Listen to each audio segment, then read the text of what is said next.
Welcome to the Deep Dive. Today, we're really zeroing in on transformation. We've got this fascinating set of sources, all rooted in Carl Jung's work. And our mission really is to pull out a practical roadmap from them. How do you take that raw, sometimes overwhelming desire, the things you really want deep down, and turn that psychic energy into focused, real power? Yeah, it's quite an undertaking. It's digging into psychological gravity, you could say. The core insight from these readings is that desire. It's never just a passing fancy. It's fundamental, a deep energy source, a reservoir of psychic force. And if you can tap into it, channel it correctly, well, that's the engine for real change. We're going beyond simple motivation here. Right, into something more like psychological engineering, almost. So let's unpack this blueprint you mentioned. We'll look at how Jung saw the mind's layers, how you can spot those hidden drivers pulling the strings, and then, crucially, the actual steps. How do you channel this life force into results consistently? Okay, first things first. We need to reset what we even mean by desire. Most people think, new car, promotion. But Jung goes much deeper. What's the deal from his perspective? Well, the central idea is that desire is fundamentally symbolic. If you feel this really strong, persistent pull towards something, that pull isn't just about the literal thing, the job title, the relationship, whatever. It's more like a message, an urgent one, bubbling up from your unconscious. Desire points to these deep internal needs, things your conscious mind often doesn't even register at first. And this whole idea hinges on the conscious mind being just the visible part, the tip of the iceberg. Right. Precisely. Jung's model is layered. The unconscious is vast forgotten memories, sure, but also untapped potential instincts. And these huge, life-shaping desires that are basically trying to guide your growth, your evolution towards becoming whole. Desire, in this view, acts like a current pulling you towards what he called individuation. That's the term for psychological integration, balance. The intensity of a desire signals what needs integrating. Okay, so if desire is this map for growth, what's the risk if we just ignore it? Or worse, try to squash it down? Well, the energy doesn't just go away. Ignoring desire pretty much guarantees internal conflict, tension, frustration. Eventually, it can manifest as psychological symptoms. That psychic energy, which could be productive, it just stagnates, creates these powerful imbalances. For example, maybe a really deep repressed need for creative expression. It doesn't vanish. It might morph into chronic fatigue or maybe intense jealousy towards artists. Okay. So the takeaway for you listening is decode the desire. That intense need for control at work, maybe? It might not really be about bossing people around. It could symbolize a deep, unmet need for, say, feeling competent inside, or autonomy, self-mastery. Exactly. That's the nuance needed. You have to see desire operating on multiple levels at once. There's the immediate want, the surface thing, then the psychological level, what part of your personality needs developing. And sometimes a spiritual level too, pointing towards deeper needs for meaning, purpose, something beyond just the ego. This complexity, it really forces us to make a distinction between the desires we're aware of, the conscious ones, easy to talk about, linked to goals, and then these other ones, the hidden ones that seem to hold all the real power. The unconscious desires, yes, they're subtle, often hidden behind justifications we tell ourselves or patterns of behavior we don't even notice. They're the most powerful forces precisely because they operate outside our conscious logical control. But if they're hidden, how does the unconscious even communicate them? It's not like it sends an email. No, it speaks in symbols, metaphors. The sources talk about these deeper needs showing up indirectly, maybe through dreams, fantasies, these sudden intense urges or compulsions, or even emotional reactions that seem way out of proportion to what actually happened. Think of the unconscious like this huge, pressurized tank of psychic energy. Its desires often clash with what our rational mind, or maybe society, thinks is acceptable. Wait a minute, it speaks in metaphors, symbols. How do you tell the difference between a genuine, deep need, like a calling to change careers, and just, wishful thinking? Daydreaming, that seems tricky. That is the core challenge of self-knowledge, isn't it? Wish fulfillment tends to be shallow, it's often ego-driven, and it kind of fades when things get tough. But a true unconscious desire, it carries this immense emotional weight. Persistence, it often shows up repeatedly, maybe in recurring dreams or a fantasy that just won't quit. The power behind it is the clue. And really, only when you manage to bring that powerful unconscious desire into conscious awareness can you truly channel its energy productively. If you ignore them, that energy just leaks out in destructive ways, maybe paralyzing anxiety or constant self-sabotage, often in areas that seem totally unrelated. Okay, so once we start digging around, trying to identify these hidden energies, we're bound to hit resistance. Yeah. Which brings us to the shadow. That sounds like a major roadblock. The shadow is absolutely fundamental here. It's basically everything we push away, hide, or deny about ourselves. That includes the obvious stuff, shame, fear, traits we don't like. But crucially, it also includes potentially positive things. Maybe assertiveness or fierce ambition or even raw talent, things we haven't accepted, maybe because of some old conditioning or belief. And if we just keep ignoring this shadow part. It acts like a huge energy drain, like invisible constraints holding you back, keeping you stuck in these unconscious loops. Think about the energy it takes to constantly police yourself, hide parts of who you are. It's enormous. For instance, if your shadow holds unacknowledged ambition, that energy might leak out as constant criticism of ambitious colleagues, or maybe you sabotage your own success unconsciously. Right, so the goal isn't to get rid of the shadow, but integration. That sounds like it requires some serious, maybe painful honesty. It requires real courage, yeah. But when you confront the shadow, you start to reclaim that hidden, pressurized energy.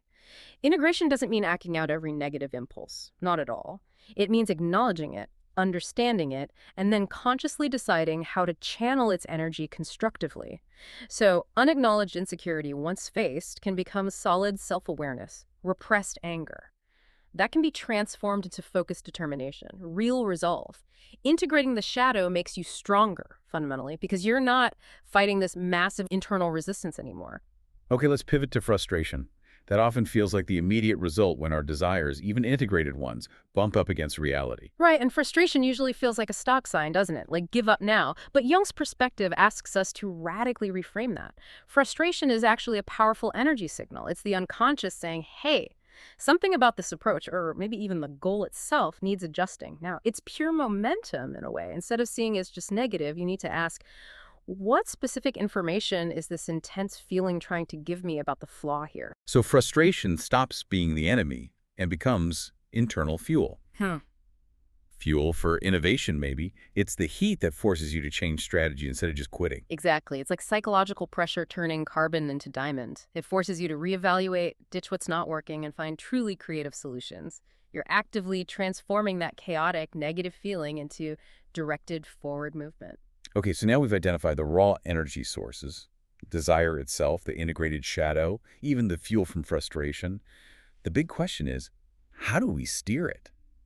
The sources really emphasize connecting desire to a higher purpose. Isolated desire, as one source puts it, is like a river flowing aimlessly. Powerful, yes, but it doesn't really achieve anything lasting. But when you connect that raw desire to a defined purpose, it gains direction, meaning, something that goes beyond just momentary gratification. And let's be clear about purpose here. We're not just talking about external goals, like getting a fancy title or buying a bigger house. No, not primarily. Purpose, in this Jungian sense, is an internal force. It's rooted in your core values, your deepest principles. When your desire aligns with this internal compass, what you get is stamina, resilience. Suddenly, obstacles don't feel like roadblocks anymore. They become learning opportunities because the driving force is connected to who you are fundamentally, not just what you want to get. And the underlying energy powering all of this is libido. Yeah. We definitely need to clarify the Jungian definition here because it's so often misunderstood. Absolutely critical. Forget the narrow sexual definition for a moment. Think of Jungian libido as the fundamental life force, the raw psychic energy. It's the power behind everything, your thoughts, your creativity, personal growth, ambition, physical action. It is the engine of the psyche. So if that's the engine, what happens when it's misdirected or just suppressed? Where does all that power go? Does it just leak away? It does, and it leads directly to feelings of emptiness, anxiety, frustration. It gets wasted in really common ways. Procrastination is a big one that's often libido tied up in internal conflicts, going nowhere. Another is obsessive consumption, chasing surface interests, addictions, material things, quick jolts, but no real substance. And a third, which is subtle, is intellectual distraction, spending huge amounts of psychic energy learning, planning, researching, but never actually committing that energy to doing anything in the real world. Ah, that's a really important distinction. So mastering desire is actually about mastering how you channel this broader life force, this libido. It's all about conscious channeling, taking that raw energy, the intensity of desire, the pressure of frustration, and deliberately, consistently turning it into fuel. Fuel for intentional actions that mean something to you. Learning a skill, creating art, building something, self-improvement, tackling that major project. Okay, this sounds like a lot of conscious effort, rational guidance.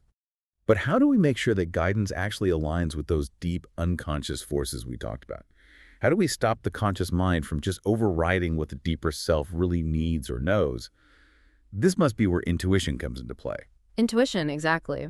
Jung saw it as a fundamental function of the psyche, distinct from thinking, feeling, or sensing. It's non-rational. It acts like an inner compass, bridging the conscious and the unconscious. It points towards possibilities, truths, directions that pure logic, which only works with known facts, can't see. How does it actually show up? We hear trust your gut, but is it just an impulse or something more? It's much more sophisticated than impulse. It's often a subtle feeling, a sense of deep unease about a path, or a quiet feeling of rightness, even when you can't logically explain why. It's like the wisdom of your unconscious processing vast amounts of information non-linearly, stuff your conscious mind hasn't pieced together yet. To really hear it, you have to practice quieting the mental noise. Silence, attention. Learning to distinguish that deep, quiet knowing from just wishful thinking or anxiety. And the benefit of actually listening to this silent guide. Harmony, real alignment. When you listen to intuition, you start weaving together your rational analysis with these deeper truths. Decision-making becomes much more robust, more aligned with who you actually are. You stop wasting precious energy going in directions that are fundamentally wrong for you. True inner power, the kind that flows from channeled desire, comes from that alignment conscious direction informed by unconscious wisdom. Wow.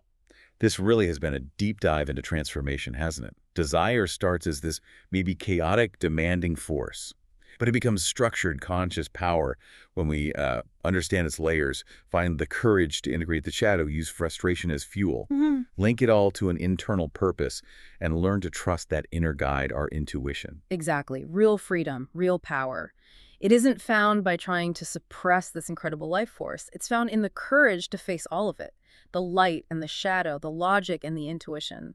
That deep integration is what makes your actions authentic and ultimately truly effective. So we'll leave you with this thought to mull over this week. Think about where you feel the most stuck, the most resistance, or maybe that chronic frustration. What hidden part of your shadow, or maybe an unacknowledged unconscious desire, might be sucking up energy right now? Energy that could be redirected towards your most important goals. Answering that? Well, that's your next step in this deep dive.